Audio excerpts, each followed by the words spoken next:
bothered me for a long time, faulted myself. I wanted to know, did I advertise myself? Was I just that ugly? What did I do to deserve it? That woman is Nakia Reed, and she is asking what she did to deserve something that was never her fault.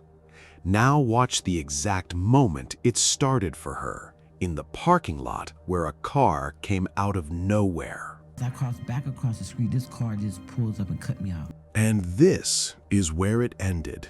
Hours later, on a quiet street where neighbors woke up to their block turning into a movie set. So we're in the middle of the street, and we fighting. I mean, we are fighting. Right here. Right here. The arm to his glasses was laying right there. So my last kick, I got one good kick. When I did my last kick, I kicked him in the throat, and he fell. That's when I proceeded to get up, and I ran right here where the orange cap of a trailer was.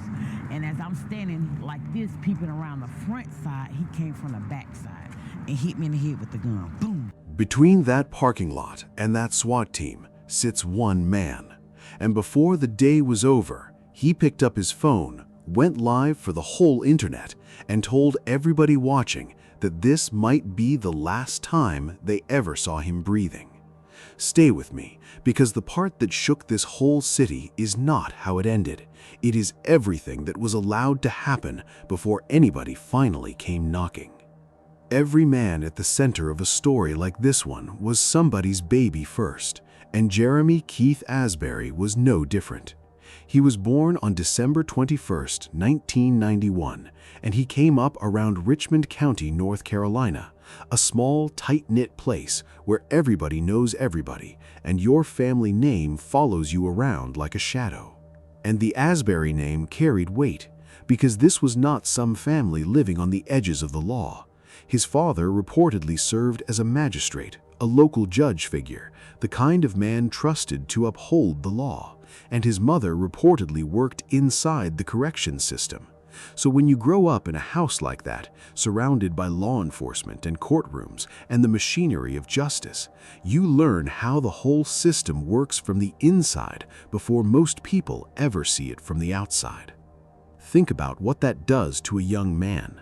When you come up watching the law from behind the counter instead of in front of it, you learn the language, you see how charges get filed and how they fall apart, and you understand the machine in a way most people never will.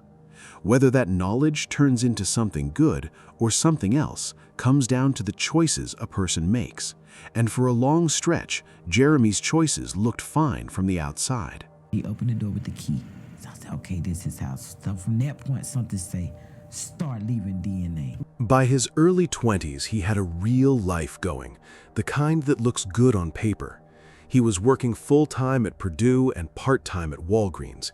He was a member of the local NAACP, and he had recently been initiated into a Masonic lodge. Online, he built himself a whole persona under the name Remy, and through his posts, he shared the version of himself he wanted the world to see, which is something most of us do without thinking twice about it. But the picture people had of him split in two directions depending on who you asked, because some folks remembered him warmly as normal, as somebody with family and friends and a life, while to law enforcement, he was slowly becoming a man with a growing legal history whose name kept surfacing in the kind of cases that make people talk. By 2023, he was known to different people in completely different ways. A father to some, a friend to others, and to the police, a man whose name had come up in serious cases for years. He raped me from about 1:30 to 4 o'clock that morning.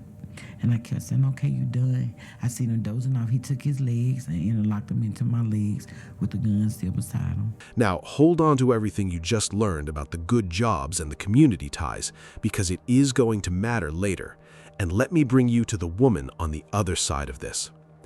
Nakia Reed was a 47-year-old Charlotte mother who was homeless at the time and knew the Beatties Ford Road area of northwest Charlotte well, and she was out there working a shift at a convenience store on that road, just trying to get through the night like anybody else.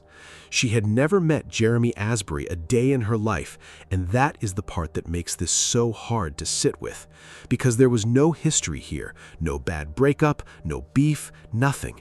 She was a complete stranger to him, and he was a complete stranger to her. Reed waited months before she was ready to talk about that night, and when she finally did, she sat down with a reporter with her face in plain view for the whole world to see, choosing to tell her truth in her own words instead of hiding. For more than 5 months she had been living in a fog of confusion and despair, and that alone should tell you how deep this cut. Because the woman describing it is not a stranger reading off a report. She is the person who lived it and is still living with it. On the night of the incident, she took a short break and stepped outside, and that is when a car pulled up and cut her off. The man behind the wheel approached her looking for paid sex, which she flat out refused. And for a moment, it looked like it was over because he drove away.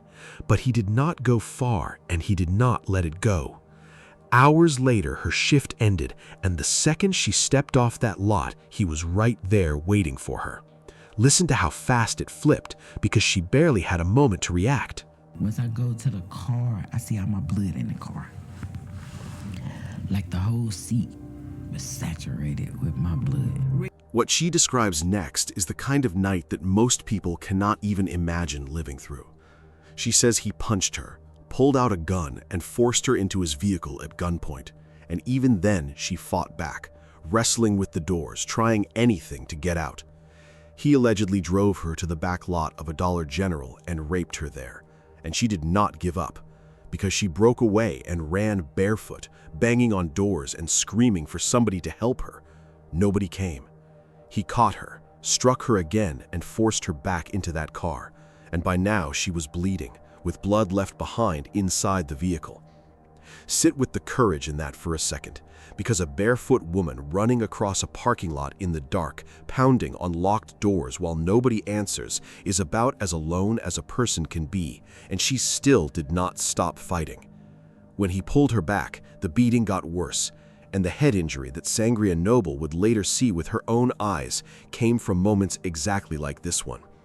From there, she says he took her to his own house on Columbus Circle, the same house that is going to matter more than any other address in this story.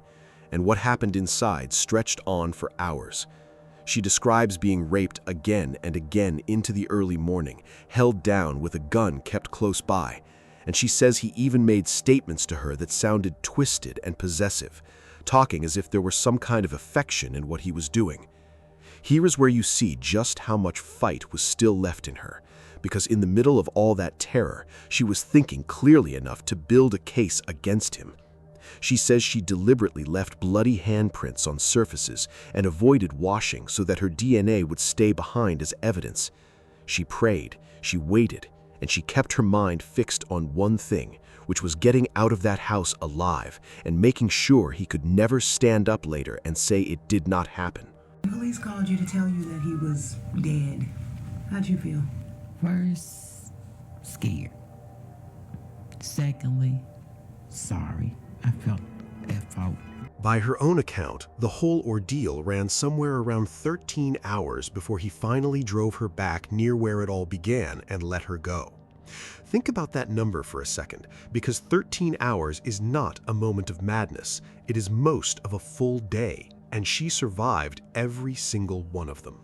She went straight into a store looking for help, and this is where a stranger changed everything. A good Samaritan named Sangria Noble, who worked nearby and had helped Reed before, found her right after the drop-off, saw the black eye and the bruises and the gash on her head, and did not hesitate for a second. She confronted the man she identified as Asbury while he was still in the area and got Reed connected to police and to a hospital, which is the reason this case ever moved at all. At the hospital, a rape kit was performed, and now the injuries, the DNA she fought so hard to leave behind, and her full statement were all in the hands of the Charlotte-Mecklenburg Police Department. Detectives from the Sexual Assault Unit put the pieces together and secured arrest warrants for multiple felony charges tied to the violent assault. Everything the survivor did in that house, every handprint she left, and every time she refused to wash the evidence away was starting to pay off, because the case that could have come down to her word against his now had her body, her blood, and her account all pointing the same direction. This was no longer just a report sitting in a file somewhere. This was warrants with his name printed on them, and there was only one place those warrants were headed. Watch how the reporting frames the exact moment the police showed up at that door and what the man inside had already decided. Homie! Okay.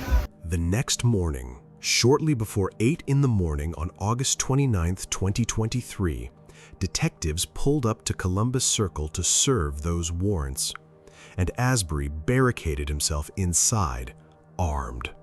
What started as an arrest turned into something the whole neighborhood would be talking about for a long time. For the people living on that street, it began small, with one police car, then another, then a few more, until the block was sealed off and a perimeter went up around one particular house. Then the crisis negotiators arrived, the professionals whose entire job is to talk somebody down before things go too far. And their presence told everybody watching just how serious this was. The department tried everything to bring it to a peaceful end, with detectives, patrol officers, his own family members, and a community agency all working to get him to come out. And still he stayed inside. Hours passed. The sun moved across the sky, and the standoff showed no sign of ending. And that is when he did the thing that turned this from a police call into a story people could not look away from. In the middle of the standoff, Jeremy Asbury picked up his phone and went live on Facebook for about 4 minutes. He told the people watching that this might be the last time they saw him alive. He acknowledged that the police had the house surrounded. He mentioned waiting for somebody to come get his child. And he said he was ready to get it over with and getting ready to surrender. A man who grew up learning how the system works, broadcasting his own final moments to an audience while a SWAT team waited on his lawn. The standoff dragged on for about 6 hours in total. And then, shortly after 2 in the afternoon, officers heard a single gunshot from inside. They went in with medics and found him with a self-inflicted gunshot wound and a firearm nearby. Nobody else in the house. And he was rushed to the hospital where he later died from his injuries. He took his own life before he could ever be arrested, charged, or made to answer for any of it in a courtroom. What I look like an unleashed Pokemon. Don't be trying to kill me. Pikachu. Okay, just shake that. So I'm stepping in 2021. Certified like a homicide. Boy, look at me, boy. Nigga went to prison on my ass, got the razor on God. Now I look like I can go bowling for real. Ain't you gonna be here all day? What you think? Shit, we might as well. Fuck it, we ain't doing shit else. Yeah, get my nigga in the game. Hold on, man. Let me get about Oh yeah.